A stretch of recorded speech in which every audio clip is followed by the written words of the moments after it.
Shalom. Last time I left off talking about Tabor. Today we're going to start in 1 Samuel 28. Now Samuel was dead, and all Israel had lamented for him and buried him in Ramah, his own city. And Saul had removed from the land those who were mediums and spiritists. So they weren't in the land anymore. They were in Endor, near Mount Tabor. So the Philistines gathered together, came and encamped in Shunem. Saul gathered all Israel together, and then they camped in Gilboa. Saul saw the camp of the Philistines and was afraid, and his heart trembled greatly. So Saul asked Jehovah, but Jehovah did not answer, either by dreams, or by Urim, or by the prophets. So Saul said to his servants, "Seek for me a woman who was a medium, that I may go to her and inquire of her." And the servant said to him, "Behold, there is a woman who is a medium at Endor." Then Saul disguised himself and put on other clothes, and he went, and he and two men with him, and they came to the woman by night. And he said, "Divine for me, please, and bring up whom I shall say to you." But the woman said to him, "Behold, you know what Saul has done, how he has cut off those who are mediums and spiritists from the land. Why are you then laying a snare for me to bring about my death?" Then Saul made an oath to her that her sin would be okay to Jehovah, saying, "As Jehovah lives, no punishment shall come upon you for this thing." Then the woman said, "Whom shall I bring up for you?" And he said, "Bring up Samuel for me." And the woman saw Samuel and cried out with a loud voice. And the woman spoke to Saul, saying, "Why have you deceived me? For you are Saul." And the king said to her, "Do not be afraid. What do you see?" And the woman said to Saul, "I see a divine being coming out of the earth." And he said to her, "What is its form?" And he said, "An old man is coming up, and he is wrapped with a robe." And Saul knew that it was Samuel. And he bowed with his face to the ground and prostrated himself. Then Samuel said to Saul, "Why have you disturbed me, bringing me up?"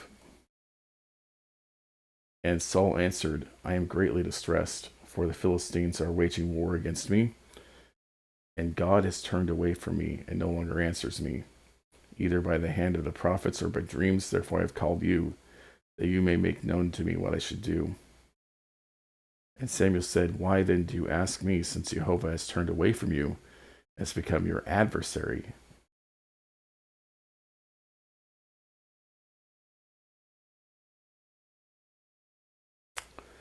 So Jehovah has done accordingly, as he spoke by my hand. For Jehovah has torn the kingdom out of your hand and given it to your neighbor, to David. As you did not listen to the voice of Jehovah, did not execute his burning anger on Amalek, so Jehovah has done this thing to you to this day. Moreover, Jehovah will also give over Israel along with you into the hands of the Philistines.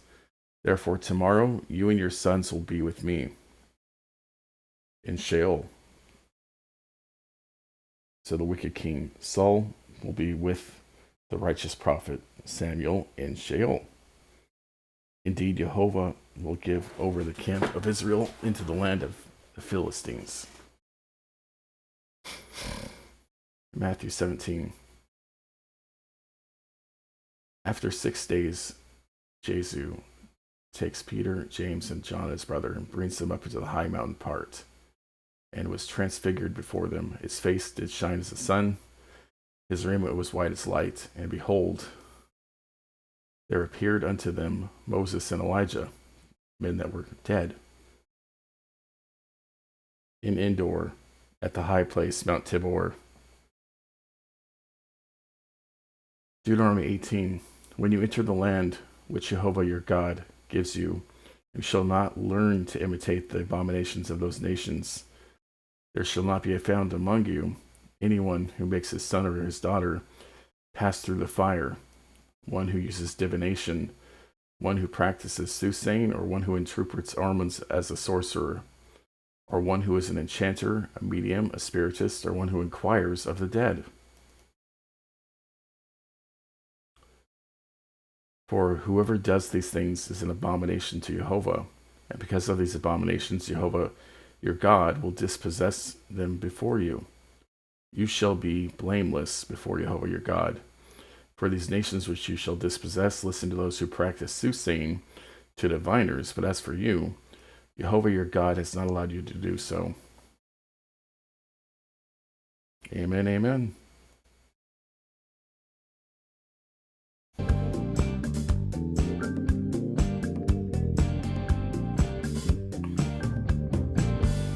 Last week, Rabbi Tovia Singer put out a video where he tried to refute some of the claims made by Wesley Huff on the Joe Rogan podcast. And by the way, if you haven't seen that episode of Rogan's podcast, I highly recommend it. I'll put a link to it below. Huff did a tremendous job and was able to reach millions of people through that podcast. Huff lied, just as I'm sure he will. He debated Tovia and was utterly destroyed in that debate. And I was so impressed that Rogan hosted a 3-hour nerd fest on theology and biblical history and ancient writings and language. It was awesome. But seriously, Huff represented and defended Christianity really well and was able... Well, if lying is defending it really well, then you got serious problems. What he said about Isaiah is not true. The Dead Sea Scroll version of Isaiah has numerous differences to the Masoretic text. To share the gospel. So it makes sense that Rabbi Singer, who isn't just your average Orthodox Jew, he's openly and actively anti-Christian. He admits this publicly. So it makes sense that he would feel the need to respond to Huff. And you're openly and advocate anti-Judaism. I mean, this is like the hypocrite of like the Jew and the Christian, right? He's completely anti-Jew. He wants them to convert to his religion. He believes that is the way, the truth, and the life. So this video by Rabbi Singer, let me just say this up front. Our ministry is not about attacking people, but ideas are fair game. I've mentioned before how I enjoyed my one-on-one time with Rabbi Singer when we debated here in Nashville, and I find him a genuinely likable man. And my honest prayer is that one day soon, he'll open his eyes and his heart and accept Yeshua HaMashiach, Jesus. What did I just tell you? He can't stand that he's a Jew. He wants him to be a Christian. Christ as his savior. But as of this video he made about Wes, he still seems a long way off. Now, I said that ideas are fair game. The mission of our apologetic and teaching ministry is to defend the biblical roots of Christianity. And today, we're going to really get into it and test and dismantle the 6 big arguments that Rabbi Singer offered in his video trying to refute Huff. And we're going to hear him in his own words from his video to make sure that we correctly understand his position. And I'll put a link to his full video below in case you want to watch it. So in his video, Rabbi Singer challenges the authorship of the Gospels, claiming that the 4 Gospels weren't written by who we think wrote them. He says they don't even agree on what day Jesus was crucified or how long Jesus was in the grave. He also challenges the idea that there were actual eyewitnesses to the resurrected Jesus. Recently, and he says there's no evidence that any of the apostles were martyred for their faith. And lastly, the rabbi claims that no... All of that's true. But I would also add things that Jehovah has shown me. None of the Gospels show he was nailed to the cross. None of them. This is a Christian tradition. Nowhere in the Hebrew Bible, the Old Testament, does it predict that the Messiah will die and rise on the 3rd day. These are... Correct. Absolutely correct. And the New Testament itself admits to this, that if Satan had known, he wouldn't have had him killed. Bold challenges. And what we're going to see is that while many of the specific biblical and historical facts that the rabbi mentions might be true, the conclusions he draws are illogical. They don't mean what he thinks they mean. As a result, you'll notice that the arguments he presents generate a lot of smoke, but there's no actual fire. And what I want to do in this video is show you where those arguments, and as we work our way through these 6 arguments, we're not only going to test the rabbi's claims against Scripture, I'm also going to point out the rhetorical techniques and tactics that Rabbi Singer uses to bolster his case. He's quite brilliant at it. But when you begin to notice how he frames his arguments and poses his questions, or we jump in, battle in the are important. I mean, it'd be valid. And he's but that doesn't mean if you like these kinds of thank you rabbi an organized outlined case. He sort of wanders back and forth across various subjects, and many of his comments about New Testament authorship are intermingled with his claims about eyewitness accounts. So for the purposes of clarity in our response to the rabbi, I've teased those 2 issues apart. We're going to look at the eyewitness issue in a bit, but let's first focus in on what he says about New Testament authorship. This is where it gets really juicy.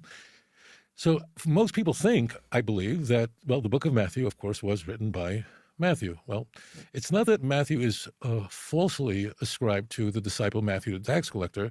It's just the book is written, it's anonymous, which means the author does not identify who he is. Like, it's not like the book of Matthew says, and yours truly, Matthew. Same thing goes for Luke. Luke doesn't end with best wishes for a happy and healthy new year.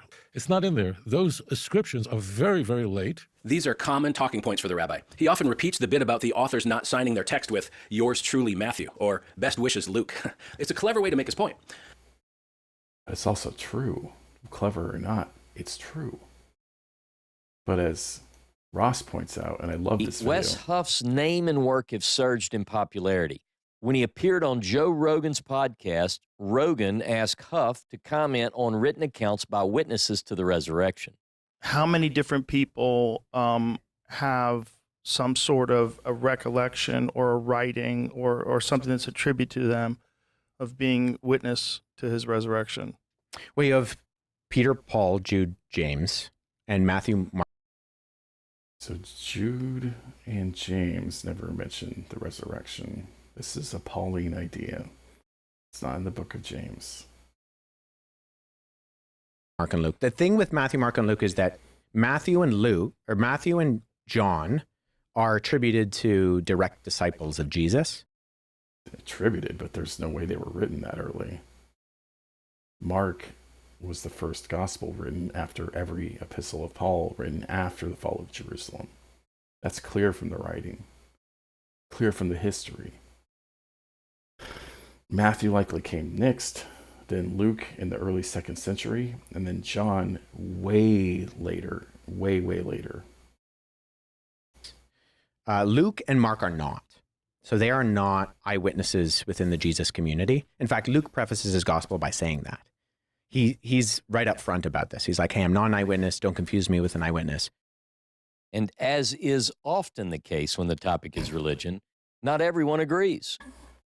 But here, the claim is completely fatuous. It's without merit, because as it turns out, not only doesn't the author of the book of Matthew, somebody wrote it, a highly literate Christian writer at the end of the 1st century.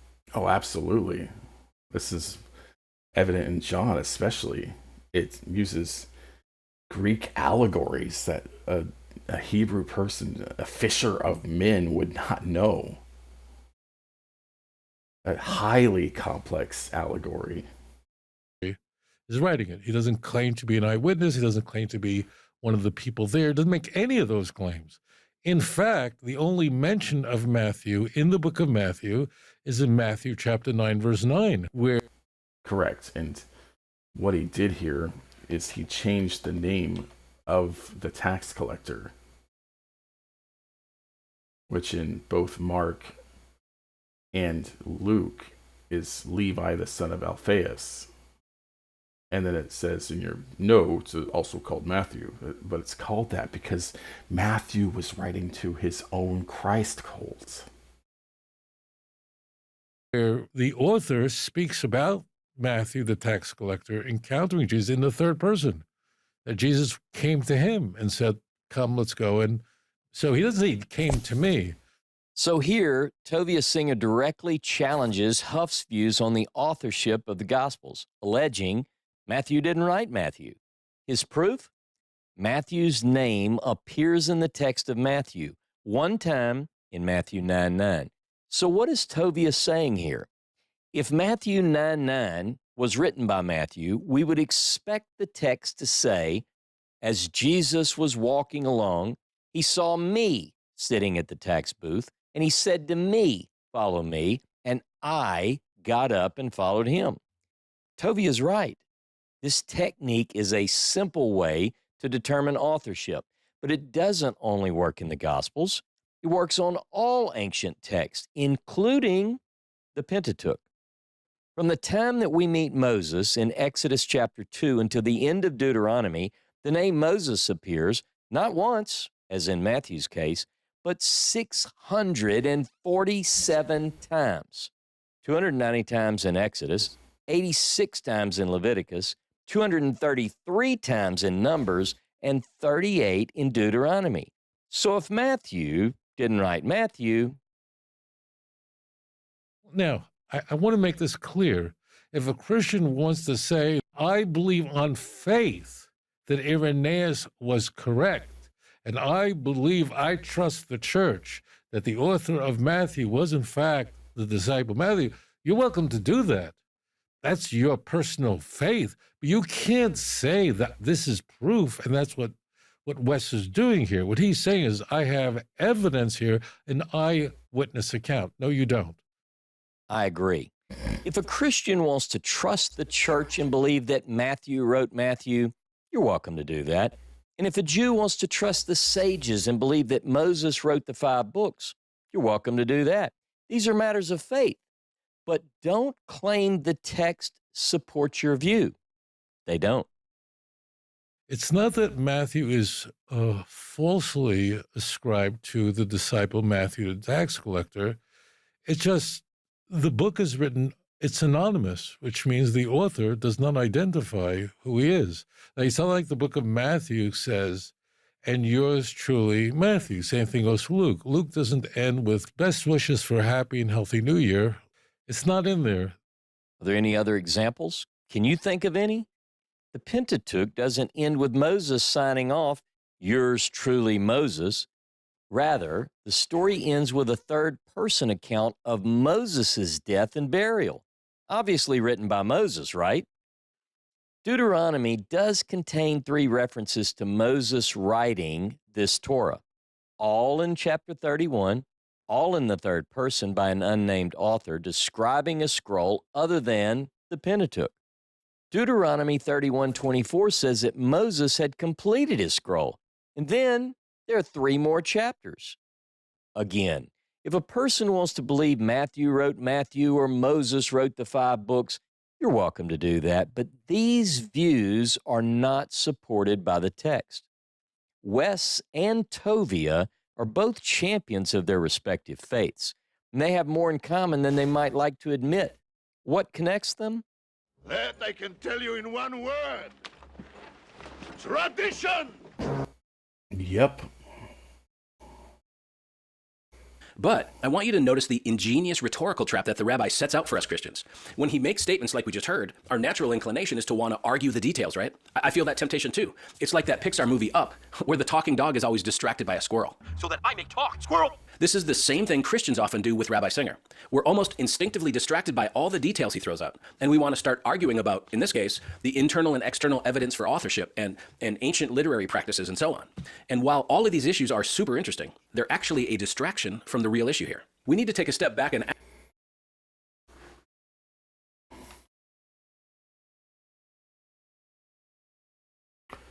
Galatians 6:11, see with what large letters I am writing to you with my own hand. This is written in the same era as the Gospels, and he tells you he is the author. ask ourselves, what impact does anonymous authorship have on the validity of the New Testament books? Well, as Ross points out, what point did this have on the Tanakh as well? Because they were all written anonymous as well.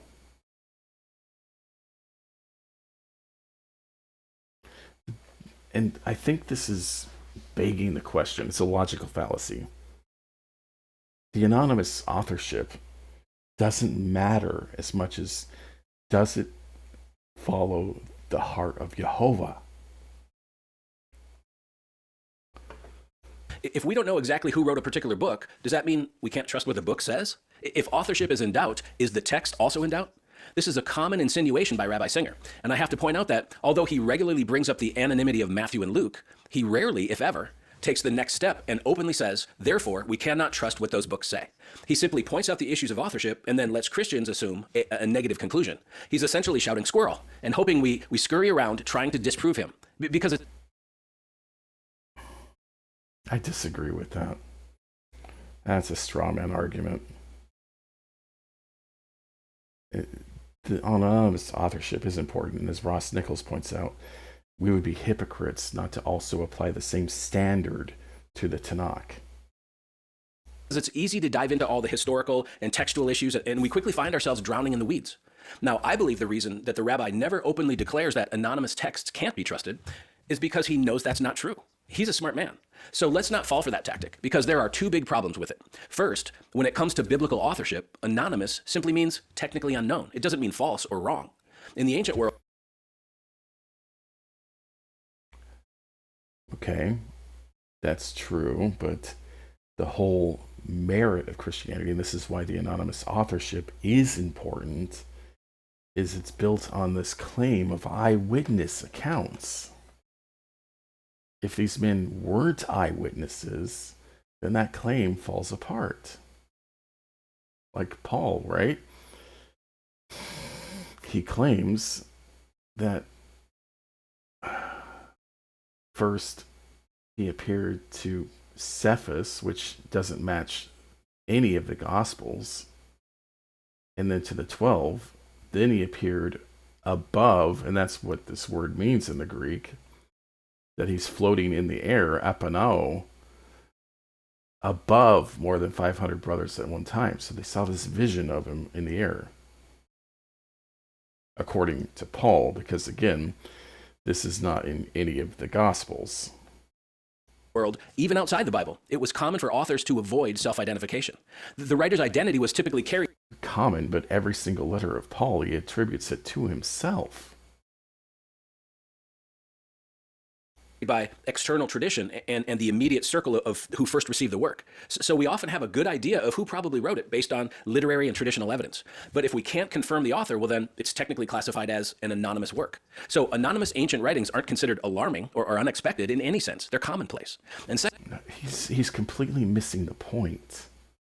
Again, in every other writing, they aren't making claims to eyewitness accounts.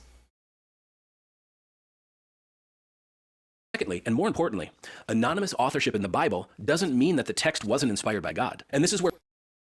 True, but you're again using a logical fallacy. Rabbi Singer knows that if he were to take the next step and openly say, we cannot trust Matthew or Luke because they're anonymous, he would be sawing off the very branch that he's sitting on, so to speak. Because if anonymous authorship is a reason to question the biblical text, well, then the rabbi has just as big a problem as we do. There are at least 11 books in the Hebrew Bible that are also anonymous. Now, frankly, more than that, as Ross points out. Just like the New Testament books, many of these Old Testament... But also, these are not making spectacular eyewitness claims that such and such event happened and you have to believe it or you will be tormented. None of them make such spurious claims. Testament writings are associated with traditional authors. For example, tradition holds that Joshua wrote the book of Joshua, even though it's not signed, yours truly, Joshua. And many believe that Samuel wrote the book of Ruth, even though it's not signed, best wishes, Samuel.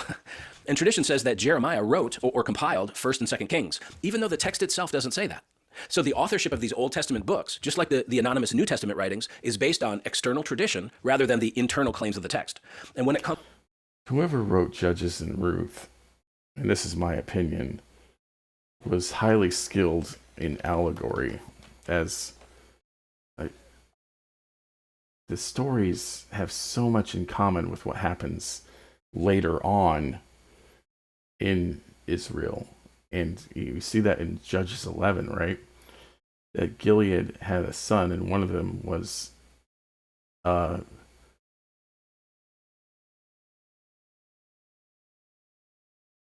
son of a harlot. He wasn't a valid son. He wasn't able to be part of the assembly per Deuteronomy 23. And this is so telling of saying that your ancestorship includes a harlot or a Moabitess, something that would cut you off from being able to be part of the inheritance. You shall not have an inheritance in our father's house, for you are the son of another woman, like the line of David through Jesse. So Jephthah fled from his brothers and lived in the land of Tob, and worthless feathers gathered themselves about Jephthah, and they went out with him. Now it happened after a while, the sons of Ammon fought against Israel. So it happened that the sons of Ammon fought against Israel, And the elders of Gilead went to get Japheth from the land of Tov. And they said to Japheth, come and be our chief, that we may fight against the sons of Ammon. So, and this is so telling of man's nature. And you see that with the political climate today. People want deliverance, and they seek a man. And I don't just mean the man in the White House. I mean the man 2,000 years ago who says, I am a man, John 8:40. Or that Peter calls a man in Acts 2:22. You don't seek Jehovah, you seek a man. And then you make an oath with that man that has an invalid inheritance through the Davidic line. Comes to the Word of God, anonymous authorship is not a problem. It's not a problem for Rabbi Singer in the Hebrew Bible, and it's not a problem for Christians either. So yes, there are in fact New Testament books which are technically anonymous, to which I, as a trained theologian, would respond, yeah, so? As my grandpa... That's such a cop-out. It's so... The anonymous authorship of the Gospels matters because they're making eyewitness claims. This is why Rome added names to these documents, to give them credibility. Grandpa Solberg used to say, what's good for the goose is good for the gander. If anonymity doesn't cause Rabbi Singer to question the Old Testament writings, why is he even bringing it up with New Testament writings? I mean, in the video, he said, this is where things get really juicy, right? As if this is some sort of salacious or scandalous information that he's sharing. Frankly, this is a double standard, and it's all smoke and no fire. Another issue that Joe Rogan and Wesley Huff discuss that Rabbi Singer takes issue with is the date of the crucifixion. And again, these are some of his common talking points when trying to discredit Jesus and the New Testament. Here's what the rabbi says. As it turns out, the Gospels do not agree on the day in which Jesus was crucified. This is 100% true. The 2nd century book of John does not agree with the synoptics in this. has nothing to do with the Roman or Jewish calendar.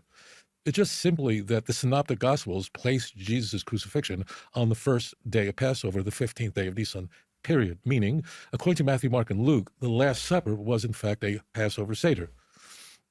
According to the author of the book of John, the Last Supper wasn't the Passover Seder. That's why there's no Eucharist in John chapter 13. If you want to find the Eucharist in the book of John, you will find it, but it's in chapter 6. And according to John, Jesus was crucified on the 14th day of Nisan, the day before Passover. So therefore, for example, at the Last Supper in the book of John, it's John 13, there's no Passover stuff going on, but Jesus is washing the feet of the disciples. That's the only gospel in which we'll find that event, because that replaces it. These kinds of discrepancies between the Gospels are a consistent target for the rabbi, not only about the crucifixion, but he'll point to many other discrepant details as well. And here, I want to offer a two-part response. First, let's consider the wider issue of discrepancies in Scripture. When we find differences in details between two or more accounts of the same event, is that cause for alarm? I mean... Yes. And again, it is also in the Tanakh. Why did the author of the Chronicles remove the adultery and murder of Uriah the Hittite? That is cause for an alarm. That's somebody trying to whitewash history. That's clearly the rabbi's implication. And we can agree that, yes, there are certain discrepancies and differences across the Gospels on a number of issues, not just the date of the crucifixion. The question is, what does that mean? What does that tell us? What does the rabbi want us to conclude from these discrepancies? Again, a logical fallacy. You're begging the question. The conclusion is obvious. It was a theological point, not history. And here again, he points out an issue, but stops short of telling us what it means. He simply points out some discrepancies and then lets us Christians assume the worst. And that's because, again, the rabbi is a smart man. He knows that if discrepancies in Scripture were a legitimate and serious cause for doubt, he would have his own hands full trying to explain all the discrepancies in the Hebrew Bible. This is... Oh, absolutely. And that's why I don't follow the Talmudists. That same clever squirrel trap. When we hear the statements the rabbi just made, we instantly want to argue the details about the date that Jesus was crucified. And that's a distraction from the main point. Rather than getting lost in the weeds and trying to challenge the rabbi on the details, we need to take a step back and think about what his statement actually means. And when we do so, we discover another instance of applying a double standard to the text. Because there are plenty of these same kinds of apparent contradictions in the Old Testament that don't seem to test the rabbi's faith. But they should. The problem is that religious people are hypocrites. And I'm not saying that in the hope that you challenge it and then fall away from Jehovah, but you find a deeper connection to him. Let's look at three of them. First, in Genesis 22:2, Yahweh said to Abraham, "Take your son, your only son Isaac, whom you love, and go to the land of Moriah," and so on. And here, Correct. And I've covered this years ago. Genesis 22 is clearly added. This is what Jeremiah talks about as well. And in fact, most of the sacrificial system was added later on. Jeremiah 7:20, therefore thus says Lord Jehovah, behold, my anger and my wrath will be poured out from this place on the man and the beast and the trees of the field, on the fruit of the ground, and I will burn it and it not be quenched. Thus says Jehovah of hosts, the God of Israel, add your burnt offerings to your sacrifices and eat the flesh, for I did not speak to your fathers or command them in the day that I brought them out of the land of Egypt concerning burnt sacrifices and offerings.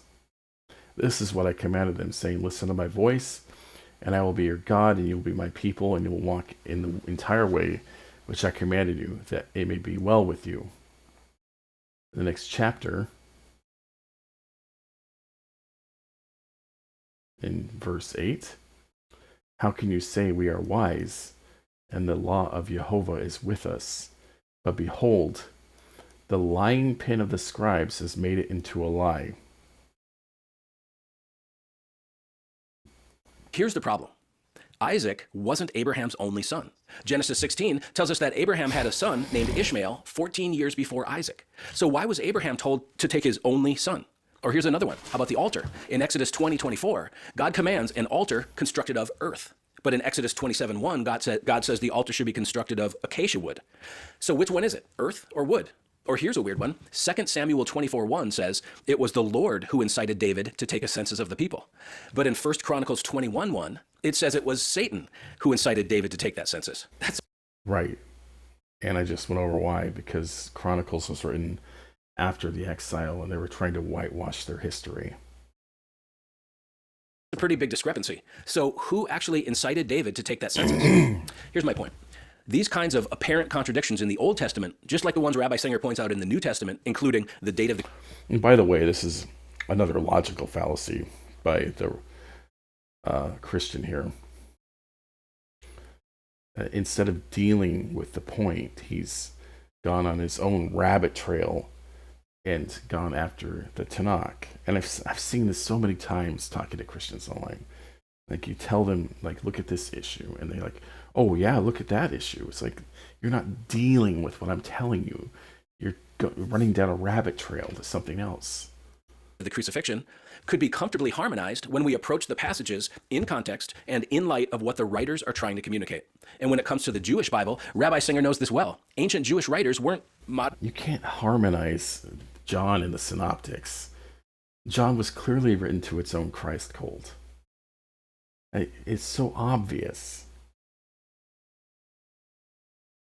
Modern day news reporters, they only included the details that were important to the theological point that they were making. In fact, that is the most honest thing you've said in this whole video. That is the entire point of these writings. here's a quote from Rabbi Singer's own book where he cites a Professor Glover as saying, "This then is the problem offered by the Jews to the historian. The great matter is not what happened, but why did it happen?" The rabbi's point, and I completely agree with him, is that ancient Hebrew writers were less concerned with the secondary details of an event, with what happened, than they were with its primary purpose. Why did it happen? This is the exact same approach that we find with the Jewish writers of the New Testament. So, not a single writer besides Jacob, who was called James, was Jewish. As I said, these are highly complex Greek writings. They use Greek allegories that a Hebrew man, a simple fisherman, would not know. when we read these ancient texts through the lens and the expectations of a modern investigator, pressing for a level of specificity in the secondary details that neither the writer nor his intended audience expected, it can lead to all kinds of what we would classify today as discrepancies or contradictions. And again, that's as true of the Old Testament as it is of the New. And if these kinds of discrepancies aren't a problem for the rabbi in the Old Testament text, why is he even bringing them up as an issue in the New Testament? The reason is to show they were not eyewitnesses. They did not see what they claimed to saw. And this is the linchpin of your faith, that these eyewitnesses saw him risen. This is another double standard that adds up to more smoke, but still no fire. Because although the four Gospels reflect different vantage points and theological emphases, there is one single central truth that they all agree on. Namely, that Jesus Christ died during the Passover season, fulfilling Passover season, see how he changed the standard? He changed the goalpost? God's redemptive plan, and that I don't believe that's in the synoptics. Why would Pilate wash his hands of his murder? Why would the Jews say they're cursed for his murder, the blood being on their head forever? that God raised him from the dead, and Jesus walked out of the grave in victory. Did he walk out of the grave? Because the earliest gospel in Mark doesn't have that. That Sunday morning.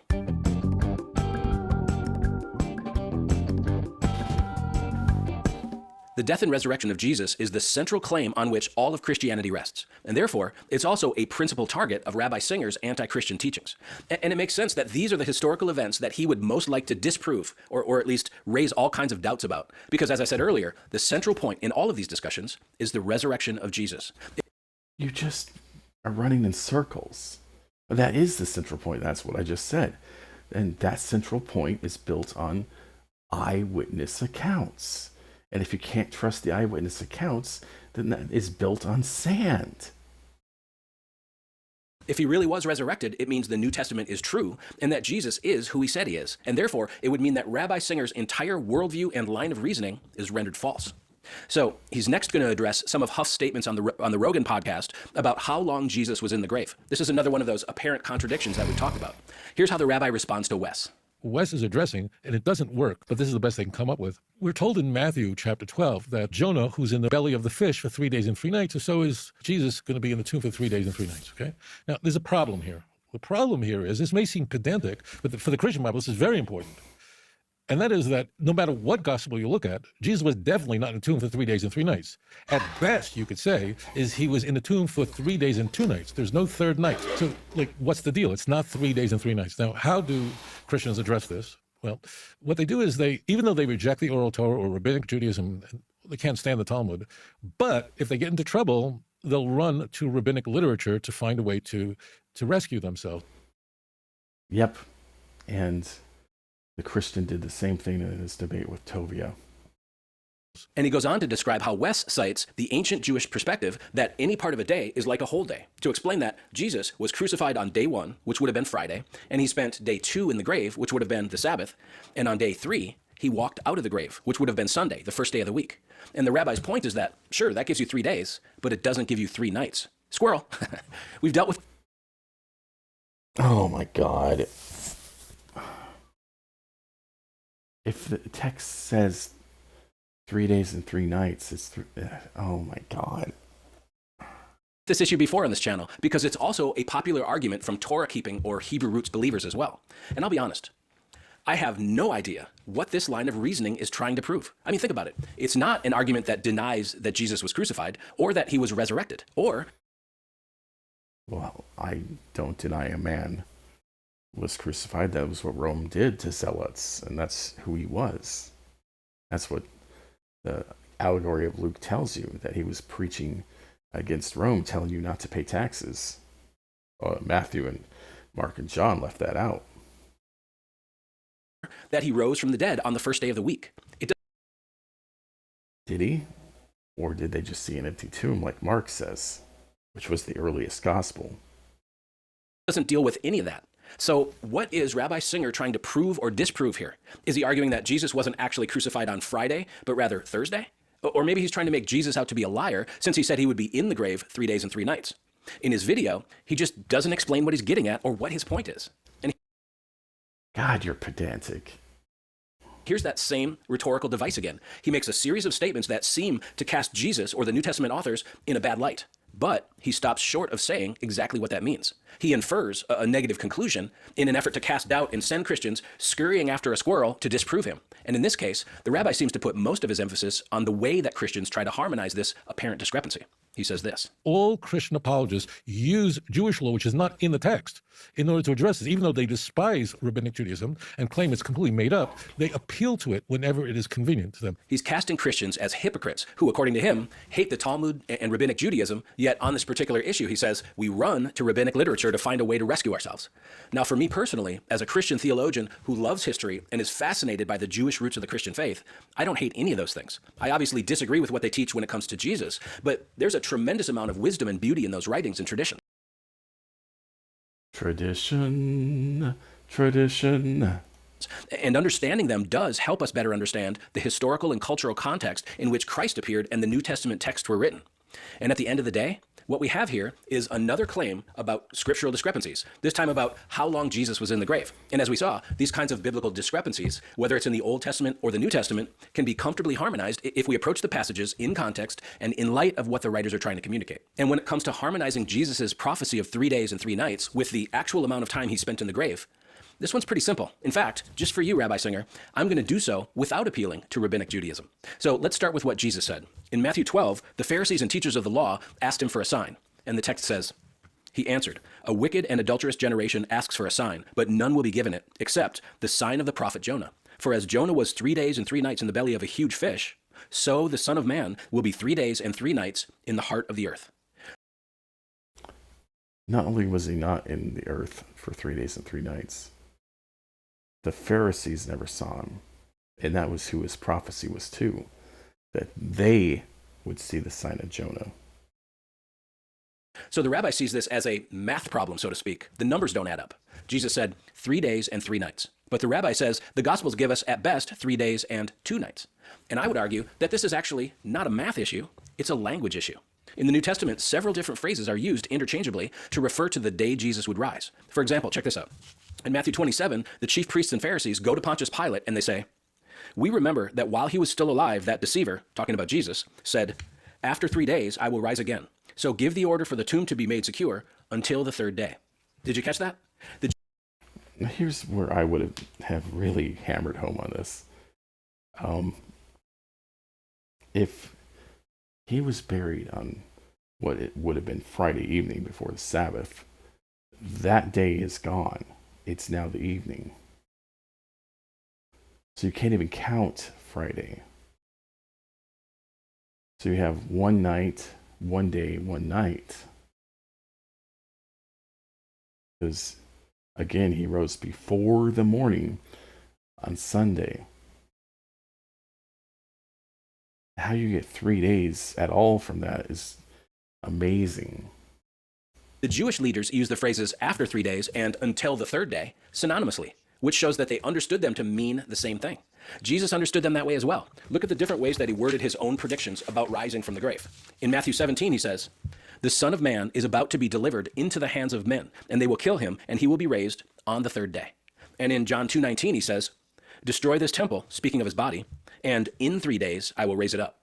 And in Mark 8:31, Jesus taught his disciples that the Son of Man must suffer many things and be killed, and after 3 days rise again. So Jesus himself used various phrases synonymously to describe the same period of time, 3 days and 3 nights. 3 days and 3 nights, yes, but now you're trying to change the terms.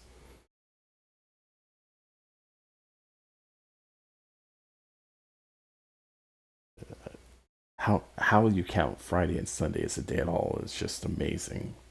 On the 3rd day, in 3 days, after 3 days. And the New Testament writers use a similar variety of phrases to refer to his resurrection. So what's going on here? Were Jesus and the New Testament writers confused? Of course not. In ancient Semitic, these were all idioms for indicating 3 days in a general sense, not necessarily a strict 72-hour period. This is why we see these different expressions being used interchangeably to refer. Except they tried to connect it to the prophet Jonah and him being in the belly of the fish for 3 days and 3 nights. not 2 nights and 1 day. To the same amount of time. These are idioms that all mean the same thing. It's just like today, where one person might say, I could care less about who wins the baseball game. And someone else says, I couldn't care less who wins the game. They're both saying the same thing. And here's what's really interesting about the passage Rabbi Singer cited. Most of these expressions about the third day are used multiple times. No, they're not saying the same thing. This person's saying that they have a point where they can care less, they could care less. And this person's saying that they can't care less about the game, right? It's not saying the same thing. Times across the New Testament, there's just one idiom that's only used one time in all of the New Testament. And that's the expression that Jesus used in Matthew 12, where he said 3 days and 3 nights. So why did Jesus decide not to use the typical idioms that he'd been using to refer to his time in the grave, and instead use a unique expression here? What's different about this passage? Well, here in Matthew 12, the scribes and Pharisees were challenging Jesus, demanding to see a sign from him. And Jesus responded with a mysterious prophetic proclamation, right? Notice the more formal tone that Jesus takes in this passage. He's invoking the idea of signs and referring to a prophet. A wicked and adulterous generation asks for a sign, but none will be given it except the sign of the prophet Jonah. Was that sign given to the Pharisees? Did they see him risen? And what's going on here is fascinating. So first of all, Jesus refers to Jonah as a prophet, although the book of Jonah never calls him that. But it does show Jonah fulfilling a prophetic role in how he proclaimed God's impending judgment on the citizens of Nineveh. In Jonah 3:4, Jonah declared, 40 more days and Nineveh will be overthrown, as if it was a predictive prophecy of doom for that city. But it turned out, in hindsight, that wasn't a predictive prophecy at all, because it never happened. It turned out... Oh, God. Oh, Lord, help me have patience. To be a conditional prophecy because Nineveh repented and God didn't destroy them. And what's interesting is that Jesus invokes Jonah and refers to him as a prophet, but he doesn't mention anything that Jonah prophesied to Nineveh. Instead, he attaches significance to something that happened to Jonah along the way. Very often with Old Testament prophets, we see something called prophetic sign acts. This is where a prophet actually lives out something in their life as a visible, real-life illustration intended to communicate God's message in a dramatic way. Like Oh, absolutely. Like the passage that the New Testament tries to steal in Isaiah 7. Then Jehovah spoke again to Ahaz, saying, ask a sign for yourself from Jehovah God. Make it as deep as Sheol or as high as heaven. But Ahaz says, I will not ask you, I will not test Jehovah. Then he said, listen now, O house of David, is it too slight a thing for you to try the patience of men, that you will try the patience of God as well? Therefore the Lord himself will give you a sign. Behold, the maiden will be with a child and bear a son, and they will call his name Emmanuel. He will eat curds and honey, in order that he will know to refuse evil and choose the good. For therefore, before the boy will know to refuse the evil and choose the good, while he's still a young child, the land whose 2 kings you dread will be forsaken. And Jehovah will bring on you and on your people, on your father's house, days which you have never seen since the day that Ephraim separated from Judah, the king of Assyria. Now just go to the next chapter. What do we see? Then Jehovah said to me, take for yourself a large tablet and write on it in ordinary letters concerning Mahar Shalal Hashbaz. And I will take myself faithful witness for testimony, Uriah the priest and Zechariah the son of Jeberechiah. Then I drew near to the prophetess, and she conceived and bore a son. Then Jehovah said, call his name Mahar Shahal Hashbaz. For before the boy knows how to cry out, my father or my mother, the wealth of Damascus and the spoil of Samaria will be carried away before the king of Assyria. And Jehovah spoke to me further, saying, inasmuch as these people have rejected the gently flowing waters of Shiloh, and rejoice in Rezin and the son of Remaliah, now therefore, behold, the Lord is about to bring on them a mighty and abundant waters of the river, the king of Assyria in all its glory. It will rise up all its channels and go over its banks. Then it will sweep into Judah, it will overflow and pass through, and it will reach even to the neck, and the spread of its wings will fill the breadth of your land. O Emmanuel. Oh, if only Christians and Jews would read Tanakh and trust Jehovah alone.